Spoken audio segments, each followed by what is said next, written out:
Si venís de la semana pasada y viste la primera parte, ahora vemos el resto y lo que falta.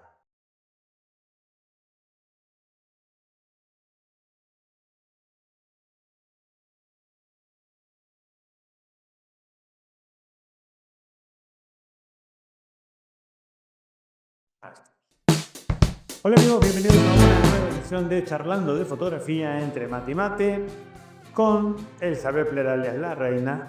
Muy bien, vamos a continuar con lo que estábamos hablando la semana pasada, con el video de la semana pasada, que era el tema de esto de leer imágenes, esto de veo fotos, pero ¿qué tengo que ver? Que ese es un punto clave, no lo hablamos la semana pasada, pero yo lo he visto en muchos videos.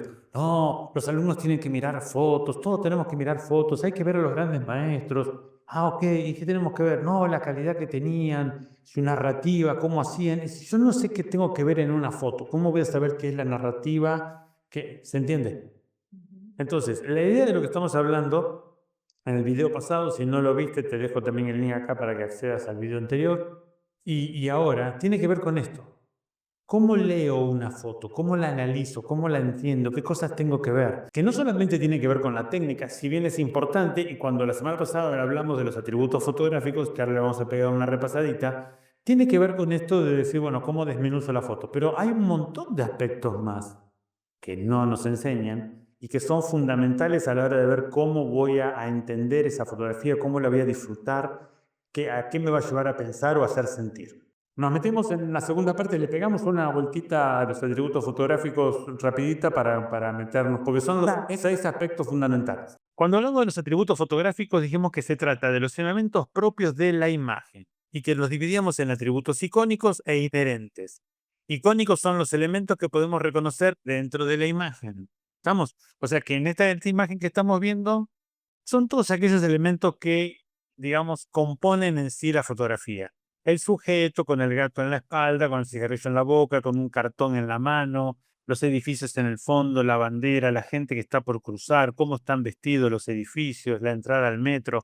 O sea, hay un montón de elementos que uno puede ir analizando y que son los atributos icónicos y que nos sirven para o reconocer un lugar, o reconocer una época, o una época del año, una temperatura, una hora del día. Hay un montón de aspectos que nos van a servir para reconocer cuándo se hizo la foto. Y analizar por qué dejó entrar cosas el autor y por qué dejó cosas afuera. Bueno, Eso también, ahí ya está dentro de los inherentes. sí. ¿Por qué? Porque podríamos abarcar la cámara que pensamos que usó, el encuadre, la iluminación, el enfoque, el tiempo de exposición, el movimiento, la composición. O sea, ¿por qué trabajó como trabajó el fotógrafo? ¿Por qué encuadró así? ¿Por qué compuso de esa manera? ¿Por qué aprovechó esa luz? ¿Por qué no puso una luz extra? O sea, hay un montón de parámetros, ¿estamos? Que nos van a ayudar a reconocer muchas cosas en la imagen. Estos atributos nos permiten situarnos en la imagen y empezar a vislumbrar qué quiere decirnos el autor, por cómo trabajó técnicamente y por los elementos que incluyó en la escena. Entonces, los atributos fotográficos es el primer paso que damos para empezar a comprender una fotografía, empezar a entender a ver qué hay ahí. Y la semana pasada hablamos de hacer el ejercicio de analizar imágenes para encontrar estos atributos y vimos que eso nos daba una capacidad más automática de leer la imagen y de encontrar cosas. Pero también nos ayuda en la capacidad de elegir después al momento de generar imágenes qué incluimos y qué no, cómo cuadramos, qué lente usamos. O sea, ahí sí, mirar imágenes nos ayuda a mejorar nuestra fotografía. Nos hace Claro, pero aprender. porque en lo que hemos visto le encontramos un sentido y ahora sabemos que al utilizarla podemos trabajar más o menos sobre el mismo sentido. Esa es la idea, ahí empieza a complementarse. Pero volvemos a lo mismo. Si yo no tengo conocimiento para deducir qué lente usó, etcétera, etcétera, Y querer etcétera, aplicarlo son las circunstancias que me me encuentro. va a costar después Exactamente. tomarlo para mi propio. Segundo punto que tendríamos que tener en cuenta a la hora de ver una imagen y tiene que ver con el contenido y la forma. Que es un concepto neto de la morfología, así que si quieren investigar más de esto, Busquen por ese lado. El contenido es el mensaje propiamente dicho. Nos hace reflexionar sobre el motivo fotográfico. Si incluye personas, cuál es su discurso y cómo se ha realizado la narrativa visual. Si simplemente son objetos, ¿qué relación tienen entre sí? ¿Estamos? Pero el contenido básicamente es empezar a hurgar en la idea que tuvo el autor y los elementos que utilizó para expresar esa idea. Lo hizo con gente, con paisaje, con elementos. ¿Por qué? ¿Qué se me ocurre? Yo puede ser. Claro, tiene que haber como una parte de, ¿cómo te puedo decir? No sé si es fantasía o de imaginación mía, de tratar de interactuar con eso, de meterme, y que ahí que estás analizando vos, o sea, ¿por qué yo lo haría de esa manera? Me parece. Sí, o a veces es una forma de encontrar, vieron que muchas veces para enseñar se usan metáforas, se Sí. usan fábulas, se usan, o sea, para entender un concepto que todavía no manejo, mi profesor o la persona que está tratando de enseñarme usa algo que yo ya conozco. Por eso muchas veces elegimos una cierta forma. La forma también en morfología se llama la excusa. O sea, yo tengo un contenido, yo tengo algo para decir, ¿está? Y el paso siguiente tengo que elegir A través que, a través de qué lo digo, sobre todo en comunicación visual. ¿M? Entraría en todos los lenguajes, pero en comunicación visual, ¿qué elijo? ¿Qué forma elijo para transmitir esto que estoy queriendo decir?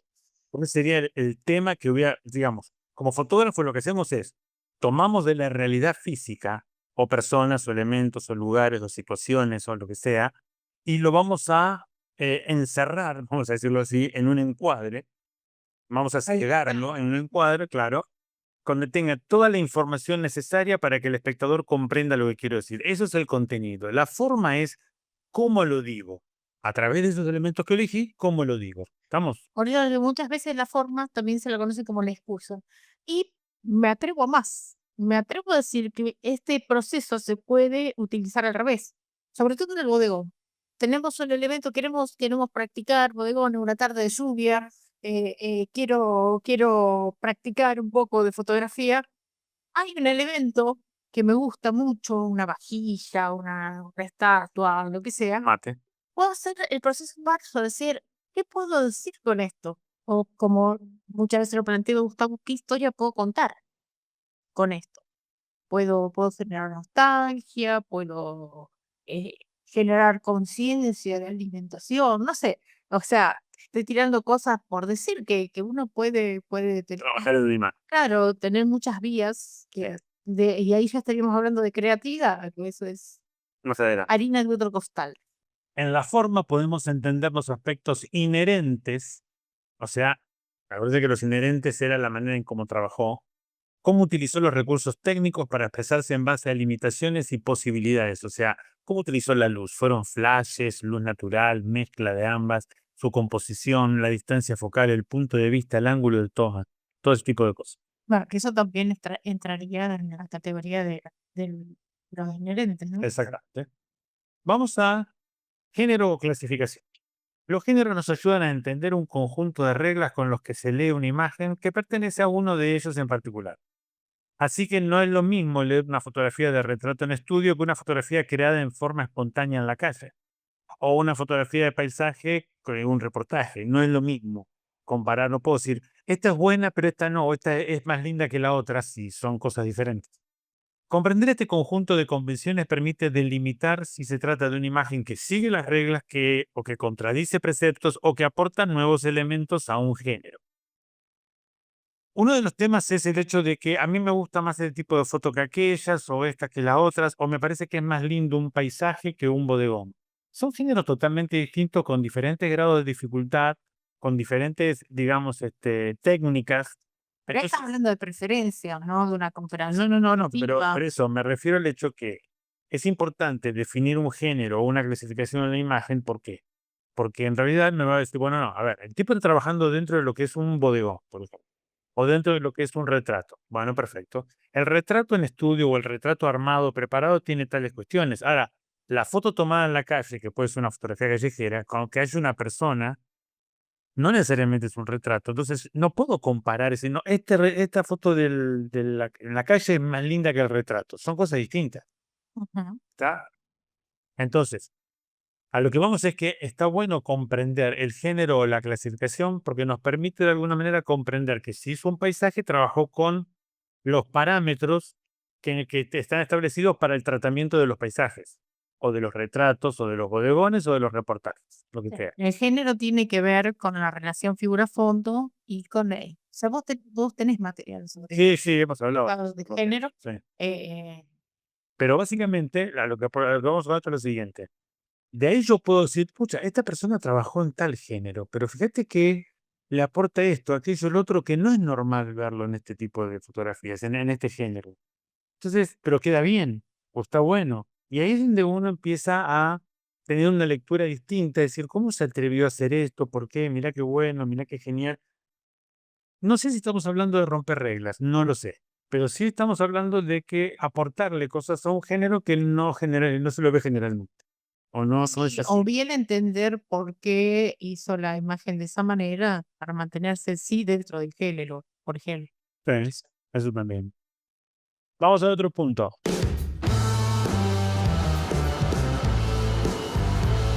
Hola amigos de España. Del 10 de mayo al 8 de junio vamos a estar con Elsa recorriendo el país. Así es, vamos a estar en Madrid, en San Sebastián, Valencia, Málaga, vamos a estar en Sevilla. Vamos a estar dando usos creativos del flash. Es un taller nuevo, es un taller que va a revolucionarte la cabeza. ¿Por qué? No podrías creer todo lo que podés hacer con tu flash de Zapata. Es impresionante. Comenzamos aprendiendo a dominar el flash, a manejar tu flash, a saber poder exponer correctamente manejándolo en modo manual, que es lo ideal. Pero además vas a aprender un montón de técnicas, vas a aprender slow flash, pintado con flash, flashes rebotados, trabajar con segunda cortina, flash estroboscópico, la velocidad de destello del flash, un montón de técnicas que vas a poder utilizar y que te van a dar un montón de fotos impactantes. Te esperamos en este taller que te va a dar nuevos recursos para fotografías realmente muy, muy buenas. El autor. Se obtiene una valiosa información contextual al saber quién es el autor. Si pertenece a una cierta escuela artística, si hay un correlato con su obra. En la hermenéutica esto se traduce en saber qué se dice, pero también quién lo ha dicho, ¿no?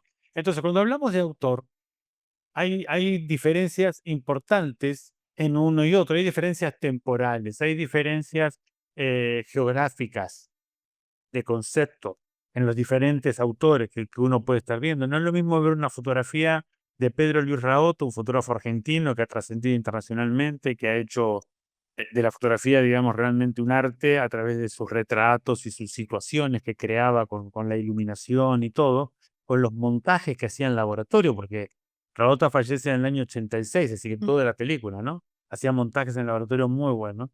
Que la obra de Haas, de Ernst Haas, que trabajaba en esos movimientos con su cámara, o los retratos conceptuales de Arnold Newman. Entonces, conocer al autor nos va a aportar mucho con respecto a el porqué. ¿Por qué ¿De hizo dónde viene? eso? Claro, ¿de dónde viene? ¿Para quién trabajaba? O sea, Raota es muy conocido por su trabajo publicitario, por ejemplo. Eso. Entonces, entender, más allá de que estemos viendo una imagen publicitaria o una imagen, vamos a decirlo así, artística en la Raota, sabemos que su influencia es la publicidad. Entonces, cuando él hacía fotos Porque para expresarse, las hacía de la misma manera que cuando trabajaba una producción fotográfica. una producción publicitaria. Pero el punto, aparte, pasa por ahí. Conocer al autor es fundamental. ¿En qué época vivió? ¿En dónde se movía? ¿Cuáles eran las limitaciones técnicas con las que trabajaba en ese momento o lo que él usara? O sea, ahí aparece toda una serie de cosas que nos van a permitir a nosotros tener también una mirada diferente de esa fotografía o de esa imagen. Y eso también es importante. La intención es otro de los aspectos. Es importante, pues, comprender el propósito del autor. Y esto puede llevarnos a tratar de comprender mejor la obra. Ahora bien, no hay que olvidarse que también puede ocurrir que el fotógrafo tenga una cierta intención, pero el observador interprete la imagen de manera diferente a la que el autor buscaba. Lo ideal es que sí reconozca la historia contada e entienda de qué se habla en la imagen. Yo en esto soy siempre muy puntual y con mis alumnos lo hablo mucho, el hecho de que decir, una fotografía debería tener una sola lectura. Puede tener múltiples interpretaciones, pero lectura tiene que tener una. O sea, el espectador tiene que entender de qué estoy hablando yo, de qué me estoy expresando, qué estoy diciendo con respecto a eso. Ahora, después vos como lector podés adherir a eso o no, o estar en contra, o que te parezca interesante, lo que quieras. Sí, esto siempre con el paréntesis o la salvedad que esa claridad en la comunicación, esa sola lectura, si lo llevamos al lenguaje articulado, o sea, al lenguaje hablado, puedo tener muchos idiomas. Y dentro de los idiomas tenés también de lunfardos, ¿está? Entonces, eso sí puede influir en la lectura y hay que tenerlo en cuenta, que hay ese pequeño margen, digamos, Sí, pero, pero pero ojo que la imagen es un idioma bastante universalizado, sí, pero no te olvides también que los occidentales, por default, tenemos poca formación visual. visual, en comprensión visual. Sí. Entonces, hay que Bueno, tenerlo en cuenta. pero a ver, tengamos en cuenta también lo siguiente. Nuestro cerebro y el cerebro del ser humano es experto en decodificar Sí. y también Por decodificar una cuestión de imágenes. supervivencia, Bueno, exacto. entonces, una de las cosas en la que yo tendría que trabajar es en codificar mi imagen de una manera tal que no se le complica al cerebro del espectador poder decodificar. Claro, no te olvides que acá estamos mirando desde el lado del espectador y no desde el lado del autor. Bueno, pero como autor está bueno aprovechar. Yo creo que esto tiene que ver con la cuestión que hablamos también antes, con el punto que mencionamos antes, del informarnos acerca de quién es el autor, porque eso nos puede dar Sí. información acerca de por qué Y sobre eso como, claro, se expresó como se expresó visualmente, digamos. ahora, toda fotografía debería tener una intención, ¿está? Lamentablemente hoy hay muchos que proclaman el tema de que no, vos tirá la imagen y que es libre y que cada uno interprete, sí, sí, cada uno va a interpretar. Pero si hay una intención de tu parte, ya hay una codificación, si hay una intención del parte del autor, yo como espectador voy a poder agarrarme de algo para compartir esa imagen. ¿Por qué? Porque voy a entender de que está codificada de esa manera porque la intención Sí, está ahí.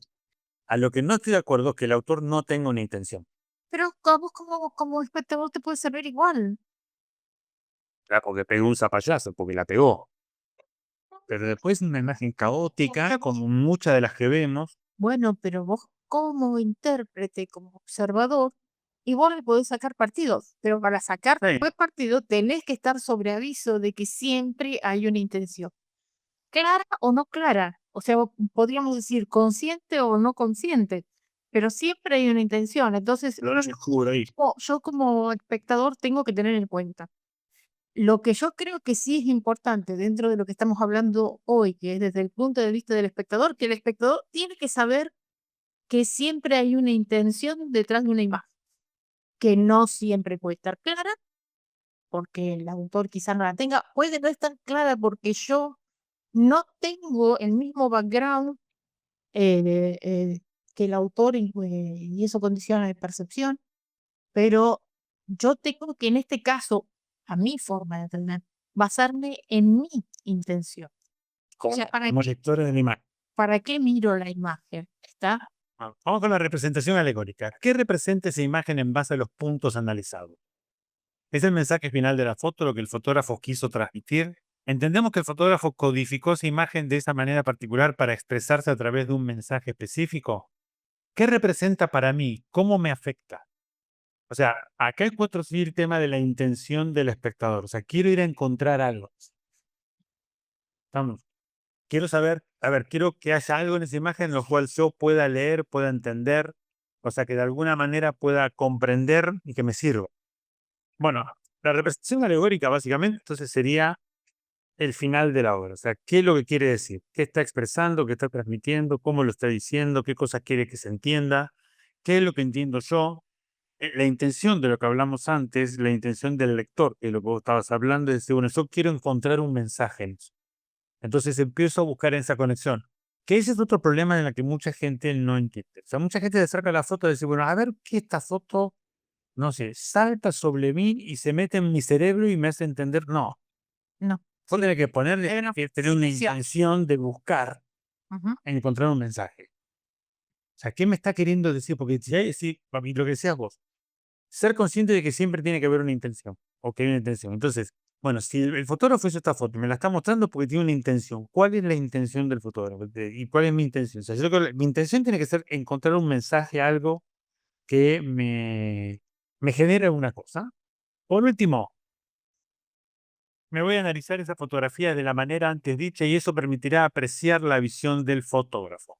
Estos 6 pasos fundamentales nos van a permitir descubrir muchas cosas dentro de la fotografía que hacen otros y nos van a ayudar a nosotros a construir fotografías. El tema de los atributos fotográficos, forma y contenido, el género de la clasificación de esa foto, conocer el autor, la intención y la representación alegórica. De alguna manera, todos estos puntos nos van a servir para qué? Para que nosotros podamos, como fotógrafos, porque creo que la mayoría que lo que está mirando estos videos son fotógrafos, construir una foto que tenga un fundamento, que tenga bases, que tenga objetivos, que tenga, digamos, un sentido, una intención y que va a aportar mucho más y va a ser mucho más fuerte o contundente a la hora de ser expuesta o de ser vista por otros. Sí, digamos que la intención de esta charla en particular, de este tema en particular, es esa cuestión de decir, mirar fotos, ¿está bien o está mal? Porque a nosotros, es más, nos ha preguntado, auxilian entonces, mirar fotos, ¿está bien o está mal? Porque vieron que muchas veces que él dice que el tema de mirar para copiar, lo único que vas a aprender es a copiar. Esto es como decir, mirá fotos, pero miralas de una manera productiva. O sea, que realmente te deje algo que te haga crecer, que te haga mejorar las próximas fotografías que hagas. Muy bien, hemos pasado 2 videos con la reina y la verdad que me está gustando esto. Así que vamos a ver cómo continuamos Ay, esta historia. gracias. No es muy democrático. No, Así que, gente, muchas gracias por acompañarme, gracias por estar ahí. Esperamos sus comentarios abajo, esperamos el tema de si no te has suscrito, que puedes suscribirte, puedes darle clic a la campanita. Y seguramente nos vamos a encontrar en una nueva charla de fotografía entre Mate y Mate con la reina.